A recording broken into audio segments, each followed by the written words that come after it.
ഈ അവധിക്കാലത്ത് കുട്ടികൾക്ക് കൊടുക്കാൻ പറ്റിയ നല്ല രുചിയുള്ള റെസിപ്പിയാണ് ഇന്ന് ഷെയർ ചെയ്യുന്നത്. ക്യാരറ്റും പാലും ഇരിപ്പുണ്ടെങ്കിൽ ഈസി ആയിട്ട് കുക്കറിൽ ചെയ്തെടുക്കാൻ പറ്റും.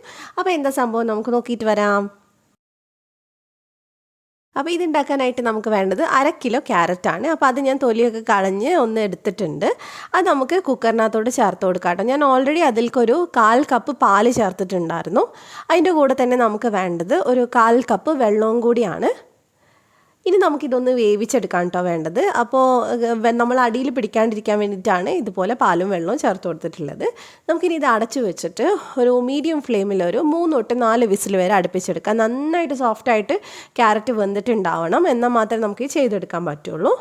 അപ്പോൾ അതേ വിസിലൊക്കെ നന്നായി വന്നിട്ടുണ്ട്. അപ്പം നിങ്ങൾ പ്രഷറൊക്കെ പോയതിന് ശേഷം തുറന്ന് നോക്കുക. അഥവാ വെന്തിട്ടില്ലെങ്കിൽ 1-2 വിസിലും കൂടെ അടുപ്പിച്ചെടുത്താൽ മതി. ഇതിപ്പോൾ നന്നായിട്ട് വെന്തിട്ടുണ്ട്. നമ്മൾ 4 വിസിലാണ് കേട്ടോ അടുപ്പിച്ചത്. എന്നിട്ട് സ്പൂൺ വെച്ചിട്ടോ അല്ലെങ്കിൽ ഒരു മാഷർ ഉണ്ടെങ്കിൽ അത് വെച്ചിട്ട് ചെയ്യാം. ഇനി അതൊന്നും ഇല്ലെങ്കിൽ നമ്മൾ ഇഞ്ചി വെളുത്തുള്ളി ഇടിക്കുന്ന കല്ലുണ്ടല്ലോ, അത് വെച്ചിട്ട് നമുക്ക് ഇതുപോലെ ഒന്ന് ഉടച്ചെടുക്കാം. മിക്സിയിൽ അരച്ചെടുക്കാത്തതാണ് നല്ലത്. കാരണം കുഞ്ഞു കുഞ്ഞു പീസായിട്ട് ക്യാരറ്റ് ഇരിക്കുന്നത് നല്ല രസം ഉണ്ടാവും കഴിക്കുമ്പോൾ. അപ്പോൾ നമുക്ക് മൊത്തമായിട്ടൊന്ന് ഉടച്ചെടുക്കാം. അപ്പോൾ ഇനി ഇതിനകത്തോട്ട് നമ്മൾ ചേർത്ത് കൊടുക്കുന്നത് 1.5 കപ്പ് പാലാണ്. 1 കപ്പ് എന്ന് പറയുന്നത് 250 ml ആണ് കേട്ടോ. അപ്പോൾ നമ്മൾ സാധാരണ ഇത് ചെയ്യാറുള്ളത് ക്യാരറ്റ് ഗ്രേറ്റ് ചെയ്തിട്ടൊക്കെയാണ്, പക്ഷേ അതിന് കുറേ സമയം എടുക്കും. ഇങ്ങനെ ചെയ്യുമ്പോൾ എളുപ്പമാണ് ചെയ്യാൻ. ഇനി ഇതിലേക്ക് ഞാൻ ഒരു 1/2 കപ്പിൻ്റെ അടുത്ത് പഞ്ചസാര ചേർക്കുന്നുണ്ട്. അപ്പോൾ 1/4 കപ്പ് ചേർത്ത് കൊടുക്കുക. എന്നിട്ട് നോക്കിയിട്ട് മാത്രം പഞ്ചസാര ബാക്കി ചേർത്ത് കൊടുത്താൽ മതി. നിങ്ങൾക്ക് മിൽക്ക് മെയ്ഡ് വേണമെങ്കിൽ മിൽക്ക് മെയ്ഡും ചേർത്ത് കൊടുക്കാം.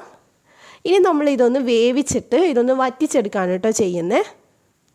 അപ്പോൾ എന്താണ് നമ്മൾ ഉണ്ടാക്കുന്നതെന്ന് മനസ്സിലായിട്ടുണ്ടാവും. നല്ല ടേസ്റ്റി ആയിട്ടുള്ള ക്യാരറ്റ് ഹൽവയാണ്, കുട്ടീസിൻ്റെ ഒക്കെ ഫേവറേറ്റ് ആണ്. അപ്പോൾ ഇത് നമ്മളിനി വറ്റിച്ചെടുത്തിട്ട് ബാക്കി നോക്കാം. അപ്പോൾ ഞാനിത് വറ്റി വരുമ്പോൾ ഇതിനകത്തോട്ട് 1/2 ടീസ്പൂൺ ഏലക്കാപ്പൊടിയും കൂടെ ചേർത്തിട്ടൊന്ന് മിക്സ് ചെയ്യുന്നുണ്ട്. ഒട്ടും തന്നെ പാൽ ഇങ്ങനെ ഇല്ലാതെ ഇത് നന്നായിട്ട് ഡ്രൈ ആയിട്ട് വരുന്ന പോലെ ചെയ്യുക. അപ്പോഴാണ് ഇത് കഴിക്കാൻ ടേസ്റ്റ് ഉണ്ടാവുക. അപ്പോൾ ഇതിപ്പോൾ പാലൊക്കെ വറ്റിയിട്ടുണ്ട്, കണ്ടില്ലേ? ക്യാരറ്റ് നന്നായി വന്ന് നല്ലൊരു സ്മെല്ലാണ് ഈ സമയത്ത് ഉണ്ടാവുക.